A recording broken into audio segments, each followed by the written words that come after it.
ये अपमान कर रहे हैं गरीब आदमी का, मिडिल क्लास का, इस देश के नागरिकों का। 13 रुपए किलो शक्कर मिलेगी।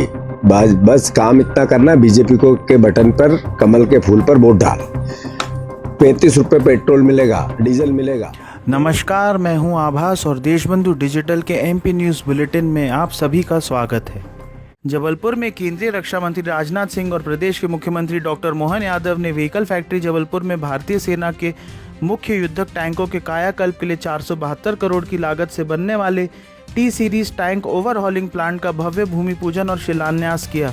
इस मेगा प्रोजेक्ट के शुरू होने से जबलपुर अब देश के सबसे महत्वपूर्ण डिफेंस हब के रूप में स्थापित हो गया है।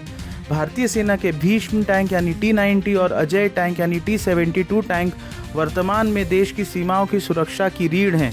इस नए रक्षा कारखाने के पूरी तरह तैयार होने के बाद जबलपुर में हर साल 80 अतिरिक्त टैंकों की ओवरहॉलिंग यानी पूरी तरह से मरम्मत, इंजन अपग्रेड और आधुनिकीकरण किया जा सकेगा। अब तक इन रूसी मूल के टैंकों के कलपुर्जे और बड़े अपग्रेड के लिए विदेशी निर्भरता या लंबी प्रक्रियाओं से गुजरना पड़ता था, लेकिन अब यह काम पूरी तरह स्वदेशी तकनीक से जबलपुर में ही संभव हो सकेगा। समारोह को संबोधित करते हुए रक्षा मंत्री ने कहा कि यह परियोजना सिर्फ सेना को मजबूत नहीं करेगी, बल्कि जबलपुर और पूरे महाकौशल क्षेत्र की अर्थव्यवस्था का भाग्य भी बदलेगी। वहीं मुख्यमंत्री डॉक्टर मोहन यादव ने कहा कि जबलपुर में आरंभ हो रही यह परियोजना देश की रक्षा क्षमता को और मजबूती देने की दिशा में महत्वपूर्ण कदम है। यह परियोजना सिर्फ रक्षा आधुनिकीकरण नहीं, बल्कि आत्मनिर्भर भारत, सशक्त सेना और नए भारत के पराक्रम का प्रतीक है। रक्षाबंधन से एक दिन पहले आज जबलपुर की धरती से बॉर्डर की रक्षा के लिए नए प्रकल्प की शुरुआत हो रही है।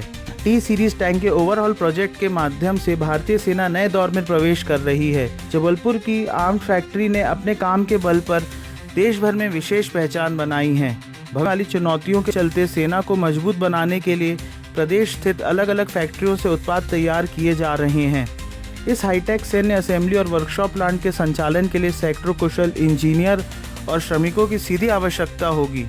टैंक ओवरहॉलिंग के लिए आवश्यक छोटे स्पेयर पार्ट्स और अन्य सहायक सामग्रियों की आपूर्ति के लिए जबलपुर के स्थानीय MSME उद्योग और निजी वेंडर्स को भी बड़े ऑर्डर मिलेंगे, जिससे हजारों परोक्ष रोजगार पैदा होंगे। व्हीकल फैक्ट्री और आयुध निर्माणी जैसे प्रतिष्ठित रक्षा संस्थान पिछले कुछ समय से बड़े ऑर्डर की कमी से जूझ रहे थे। इस निवेश के बाद फैक्ट्री के कर्मचारियों और स्थानीय श्रमिक संगठनों में भारी उत्साह का माहौल है। नेपाल में तिब्बत बॉर्डर के पास 26 अगस्त को अचानक आई विनाशकारी बाढ़ और भूस्खलन के कारण 170 से अधिक लोगों की मौत हो चुकी है और करीब 300 से अधिक भारतीय पर्यटक वहां लापता या फंसे हुए हैं।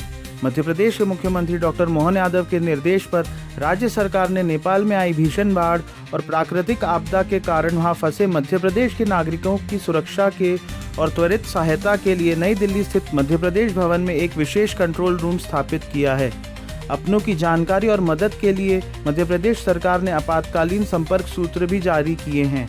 मध्य प्रदेश सरकार द्वारा जारी आधिकारिक हेल्पलाइन नेपाल में फंसे प्रदेश के नागरिक या भारत में मौजूद उनके चिंतित परिजन पल पल की जानकारी और रेस्क्यू के लिए इन माध्यमों से 24 घंटे संपर्क कर सकते हैं।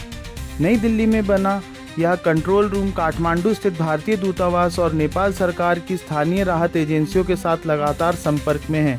प्रदेश के जो भी लोग नेपाल यात्रा पर गए थे, उनके परिजन कंट्रोल रूम में उनकी आखिरी लोकेशन और संपर्क दर्ज करा रहे हैं, ताकि उन्हें ट्रैक करके सुरक्षित निकाला जा सके। मध्य प्रदेश कांग्रेस कमेटी अध्यक्ष जीतू पटवारी के आह्वान पर कांग्रेस कार्यकर्ताओं ने राज्य में बढ़ती महंगाई और रोजमर्रा की चीजों के आसमान छूते दामों के खिलाफ पूरे प्रदेश में हल्ला बोल प्रदर्शन किया। रक्षाबंधन और आगामी त्योहारों के ठीक पहले शक्कर, प्याज, रसोई गैस और बिजली दरों में हुई बढ़ोतरी को लेकर कांग्रेस ने सड़कों पर उतरकर अनोखे अंदाज में अपना विरोध दर्ज कराया। बताते चले कि इंदौर शहर में राजवाड़ा पर कांग्रेस नेताओं ने आम जन सरकार पर तंज कसा कि महंगी शक्कर की वजह से त्योहारों की मिठाई फीकी पड़ गई है। कई जगहों पर कार्यकर्ताओं ने सड़क पर मिट्टी के चूल्हे जलाकर रोटियां बनाई और बिना चीनी की शुगर फ्री चाय बांटी। वहीं इंदौर के विजयनगर इलाके में महंगाई की अर्थी निकाली गई। राजधानी भोपाल की बात करें तो वहां कोलार और अन्य मुख्य चौराहों पर कांग्रेसियों ने गले में प्याज और शक्कर के डब्बों की माला पहनकर मार्च निकाला। विरोध प्रदर्शन के दौरान कांग्रेस नेताओं ने सड़क पर ही महिलाओं से राखी बंधवाई और उन्हें त्योहार मनाने के लिए उपहार स्वरूप 1-1 किलो शक्कर भेंट की। जबलपुर और सिहोरा ब्लॉक में महिला कांग्रेस कार्यकर्ताओं ने गले में प्याज और टमाटर की माला पहनकर प्रदर्शन किया।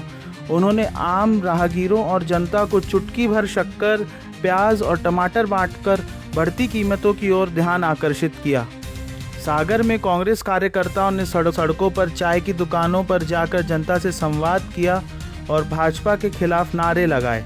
खरगोन व उमरिया में महिला विधायकों और कार्यकर्ताओं ने हाथों में खाली गैस सिलेंडर लेकर प्रदर्शन किया और चूल्हे पर बिना शक्कर की चाय बनाई। शाहजहाँपुर में कांग्रेसियों ने केंद्र और राज्य सरकार के खिलाफ नारेबाजी करते हुए महंगाई की शव यात्रा निकाली। वहीं श्योपुर और विदिशा जिला में बड़ी रैलियां निकालकर बिजली के भारी भरकम बिलों और पेट्रोल डीजल की कीमतों के विरोध में नुक्कड़ नाटक किए गए। कांग्रेस ने इस राज्यव्यापी आंदोलन के जरिए तेल के दामों में भारी उछाल, शक्कर के बढ़ते दामों पर भाजपा सरकार को घेरा।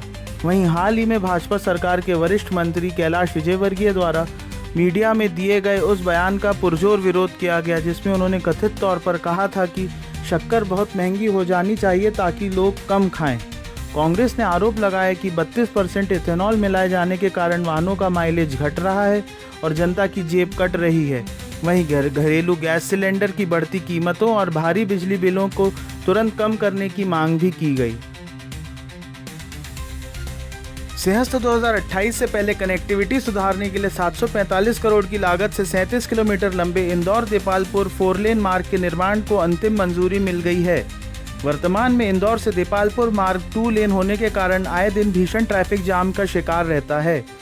4 लेन बनने से इस समस्या का स्थायी समाधान हो जाएगा और सरकार ने इस लंबी सड़क को 4 लेन में बदलने के लिए 745 करोड़ के बजट को हरी झंडी दे दी है।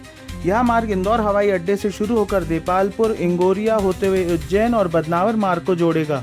इसका निर्माण सिंहस्थ 2028 से पहले पूरा करने का लक्ष्य है ताकि दिल्ली, मुंबई, अहमदाबाद और बड़े शहरों जाने वाले वाहनों को भी बाईपास रूट मिल सके। इस 4 लेन के बनने से गौतमपुरा, देपालपुर और आसपास के ग्रामीण इलाकों की इंदौर व उज्जैन शहरों से सीधी और सुगम कनेक्टिविटी हो जाएगी। वहीं स्थानीय व्यापार को और रोजगार को बढ़ावा मिलेगा। रीवा जिले के गांधी मेमोरियल अस्पताल में प्रसव के दौरान एक नवजात और उसकी मां की मौत के बाद परिजनों ने भारी हंगामा किया। लापरवाही और अभद्र व्यवहार के गंभीर आरोप के बाद मेडिकल कॉलेज के डीन ने 2 अफसरों को निलंबित करने के साथ साथ निष्पक्ष जांच के लिए एक जांच कमेटी का गठन भी किया है। वहीं शवों को पोस्टमार्टम के लिए भेजा गया है। बताया गया कि मनगवा निवासी कल्पना मिश्रा को 25 अगस्त को प्रसव के लिए गांधी मेमोरियल अस्पताल में भर्ती कराया गया था। परिजनों के अनुसार 26 अगस्त की रात को इलाज में कथित लापरवाही के कारण चच्चा और बच्चा दोनों की मौत हो गई। मौत की खबर मिलते ही परिजनों का गुस्सा फूट पड़ा। उन्होंने अस्पताल प्रबंधन पर गंभीर आरोप लगाए। उनका कहना था कि ड्यूटी पर तैनात स्टाफ ने समय पर उचित इलाज नहीं दिया और नर्सिंग स्टाफ पर भी दुर्व्यवहार करने के आरोप लगे। कार्रवाई की मांग को लेकर परिजनों ने सुबह से ही अस्पताल के मुख्य गेट के बाहर धरना शुरू कर दिया, जिससे परिसर में तनावपूर्ण स्थिति बन गई। हंगामे की सूचना मिलते ही मनगांव विधायक नरेंद्र प्रजापति तुरंत अस्पताल पहुंचे और उन्होंने पीड़ित परिवार से मुलाकात कर उन्हें ढांढस बंधाया और उनकी मांगों को सुना। इसके बाद विधायक ने अस्पताल प्रबंधन और मेडिकल कॉलेज के वरिष्ठ अधिकारियों से सीधे बातचीत और इनके हस्तक्षेप और परिजनों के आक्रोश को देखते हुए अस्पताल प्रबंधन की करीब 2 घंटे हाई लेवल बैठक चली। बैठक के बाद परिजनों की मांग और प्राथमिक साक्ष्यों के आधार पर मेडिकल कॉलेज के डीन ने ड्यूटी में लापरवाही और दुर्व्यवहार के आरोप में 2 नर्सिंग स्टाफ सदस्यों को तत्काल प्रभाव से सस्पेंड कर दिया। वहीं घटना की तह तक जाने और दोषियों की पहचान करने के लिए उच्च स्तरीय जांच समिति बनाई गई। साथ ही मौतों के सही कारणों का पता लगाने के लिए शवों का पैनल के माध्यम से पोस्टमार्टम कराया गया है। प्रदेश की राजगढ़ जिला पुलिस ने ऑपरेशन मनी ट्रैप के तहत एक बड़ी कामयाबी हासिल करते हुए देशव्यापी अंतर्राज्यीय ठग गिरोह का पर्दाफाश किया है। पुलिस टीमों ने 10 राज्यों में करीब 30,000 किलोमीटर का सफर तय कर और 3,000 से अधिक सीसीटीवी कैमरों की फुटेज खंगाल कर इस शातिर गिरोह के 14 आरोपियों को गिरफ्तार किया है। पूरा मामला 24 जुलाई को ब्यावरा शहर में सामने आया था, जहां गल्ला व्यापारी देवेंद्र पालीवाल के साथ 2 करोड़ रुपए की ठगी हुई थी। ठगों ने पीड़ित व्यापारी को हवाला चैनल, फर्जी ईमेल आईडी और जाली दस्तावेज दिखाकर झांसे में लिया था। गिरोह ने शुरुआत में व्यापारी से 5 लाख रुपए का निवेश कराया और उसे तुरंत दोगुना करके लौटा दिया। जब उन्होंने व्यापारी का भरोसा पूरी तरह जीत लिया तो उन्होंने करीब 1.5 करोड़ का लोन और बाकी अपनी जमा पूंजी मिलाकर 2 करोड़ रुपए की नकद राशि ठगों को सौंप दी। इसके बाद पूरी गैंग अचानक गायब हो गई। राजगढ़ पुलिस अधीक्षक के निर्देशन में ब्यावरा थाना प्रभारी और 50 पुलिस कर्मियों की एक विशेष टीम बनाई गई। पुलिस टीमों ने आरोपियों का पीछा करते हुए मध्य प्रदेश के अलावा महाराष्ट्र, उत्तर प्रदेश, दिल्ली, गुजरात, राजस्थान समेत देश के 10 राज्यों में 35 दिनों तक लगातार छापेमारी की। ठगी पूरी तरह नकद में होने के कारण आरोपियों तक पहुंचना मुश्किल था, लेकिन पुलिस ने टेक्निकल सर्वेलेंस, मोबाइल लोकेशन और हाईवे के 3000 से अधिक सीसीटीवी कैमरों की मदद से आरोपियों को एक-एक कर ट्रैक किया। पुलिस ने गिरफ्तार आरोपियों के पास से ठगी गई रकम में से 1 करोड़ 73 लाख रुपए नगद बरामद कर लिए हैं। नकदी के साथ ही 4 लग्जरी गाड़ियां और 19 एंड्रॉइड मोबाइल फोन भी जब्त किए गए हैं। जब्त किए गए कुल सामान की कीमत 2 करोड़ 92 लाख रुपए आंकी गई है। पुलिस ने देश के अलग अलग कोनों से कुल 14 शातिर ठगों को दबोचा है, जिनमें से अधिकांश आरोपी महाराष्ट्र, उत्तर प्रदेश के रहने वाले बताए जा रहे हैं। यह गैंग सुनियोजित तरीके से केवल बड़े व्यापारियों को ही अपना टारगेट बनाता था। वहीं भोपाल की साइबर क्राइम टीम ने एक बुजुर्ग दंपत्ति को 96 दिनों तक डिजिटल अरेस्ट रखकर 22 लाख ठगने वाले अंतर्राज्यीय गिरोह का आंध्र प्रदेश से पीछा कर उन्हें गिरफ्तार किया है। भोपाल के कोलार इलाके में रहने वाले एक बुजुर्ग दंपत्ति को जालसाजों ने मनी लॉन्ड्रिंग और जेट एयरवेज केस का डर दिखाकर 96 से 97 दिनों तक डिजिटल अरेस्ट में रखा और उनसे 22 लाख की ठगी कर ली। इतने लंबे समय तक चले इस डिजिटल अरेस्ट के मामले का खुलासा होने के बाद भोपाल साइबर सेल की शिकायत पर कोलार थाने में 0 एफआईआर दर्ज की गई है। भोपाल के कोलार निवासी सुवर्णा लक्ष्मी और उनके पति नरसिम्हा राव अपने पैतृक गांव आंध्र प्रदेश गए हुए थे। 19 मई को सुवर्णा के पास दिल्ली के दरियागंज थाने का फर्जी पुलिस अधिकारी बनकर फोन आया। उन्होंने दावा किया कि उनके नाम पर कैनरा बैंक में करोड़ों का अवैध लेन देन हुआ है और उनके खिलाफ अरेस्ट वारंट जारी हुआ है। खुद को चीफ इन्वेस्टिगेशन ऑफिसर बताने वाली एक महिला ने 21-22 मई के दरमियान उनके बैंक खातों की जानकारी ली और अगले दिन वीडियो कॉल पर एक फर्जी जज के सामने उनकी पेशी कराई गई, जिसने आधार कार्ड दिखाकर कानूनी कार्रवाई की धमकी दी। 9 जून को फर्जी जज ने वीडियो कॉल पर ही दंपति की संपत्ति सीज करने का झूठा आदेश सुनाया। इसके बाद निशा पटेल नाम की महिला ने उन्हें मामले को खत्म करने के लिए भोपाल लौटने को कहा। भोपाल पहुंचने के बाद ठगों के दबाव में आकर उन्होंने 12 जून को अपने कीमती गहने गिरवी रखे और बैंक से एफडी तोड़वाकर 22 लाख रुपए जुटाए। यह रकम 5 किश्तों में ठगों के बताए अलग अलग खातों में ट्रांसफर की गई। पैसे ऐंठने के बाद भी जालसाजों ने उन्हें मुक्त नहीं किया और 7 अलग अलग व्हाट्सएप नंबरों का इस्तेमाल किया और 23 अगस्त तक लगातार वीडियो कॉल के जरिए उन पर नजर रखी। किसी को बताने पर उन्हें जान से मारने की धमकी भी दी गई थी। दंपति के बेटे और परिवार को कुछ गड़बड़ होने के शक हुआ और जब उन्होंने खुद सुप्रीम कोर्ट के आदेश की जांच की तो वह पूरी तरह फर्जी निकला। इसके बाद पीड़ित दंपति ने हिम्मत जुटाकर साइबर सेल में शिकायत दर्ज कराई और मामले की गंभीरता को देखते हुए साइबर सेल की डायरी पर कोलार थाने में प्राथमिकी दर्ज की गई। साइबर क्राइम की टीम उन 7 व्हाट्सएप नंबरों, वीडियो कॉल और आईपी एड्रेस और 5 अलग अलग बैंक खातों के ट्रांजैक्शन रिकॉर्ड को खंगाल कर अंतर्राज्यीय गिरोह के बचे हुए ठगों को दबोचने के लिए आगे की कार्रवाई कर रही है।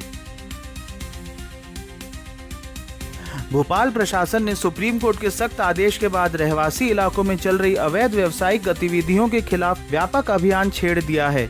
इस अभियान में शहर के कई हजार दुकानदारों पर संकट मंडरा रहा है और नियम तोड़ने वाले स्कूलों को भी नोटिस थमाए गए हैं। पहली कार्रवाई में नगर निगम की टीम ने गौतम नगर इलाके में एक आवासीय भवन में अवैध रूप से चल रहे ओयो होटल को पूरी तरह सील कर दिया। होटल सील होने से और हजारों की संख्या में नोटिस जारी होने के बाद स्थानीय कारोबारियों में दहशत है। स्थानीय कारोबारियों में दहशत है। कई दुकानदारों ने खुद ही अपनी दुकानें बंद कर बाहर बोर्ड लगा दिए हैं। सुप्रीम कोर्ट के निर्देश के बाद नगर निगम की टीमें भोपाल की 6 विधानसभा सीटों के सभी 21 जोनों में सर्वे कर रही है। अब तक लगभग 6800 से 7000 अवैध व्यावसायिक प्रतिष्ठानों को नोटिस जारी हो गए हैं। समय सीमा खत्म होने के बाद 24 घंटे की अंतिम चेतावनी दी जा रही है। नगर निगम को कार्रवाई की रिपोर्ट 15 सितंबर 2026 तक सुप्रीम कोर्ट में पेश करनी है, जिससे इस अभियान में काफी तेजी आई है। दूसरी ओर इस अभियान के खिलाफ Bhopal chamber of commerce and industries की अगुवाई में 100 से अधिक व्यापारिक संगठनों ने गांधी प्रतिमा के नीचे रामधुन और भजन गाकर शांतिपूर्ण विरोध जताया है। व्यापारियों का दावा है कि इस सीलिंग से शहर के करीब 6 लाख लोगों का रोजगार छिन जाएगा। उनका कहना है कि वे सालों से कमर्शियल दरों पर बिजली बिल और टैक्स चुका रहे हैं। उनकी मांग है कि शहर की चौड़ी सड़कों को मिक्स्ड लैंड यूज का दर्जा देकर इन दुकानों को नियमित किया जाए। यदि 15 सितंबर तक कोई हल नहीं निकाला गया तो व्यापारी बेमुद्दत बंद पर चले जाएंगे।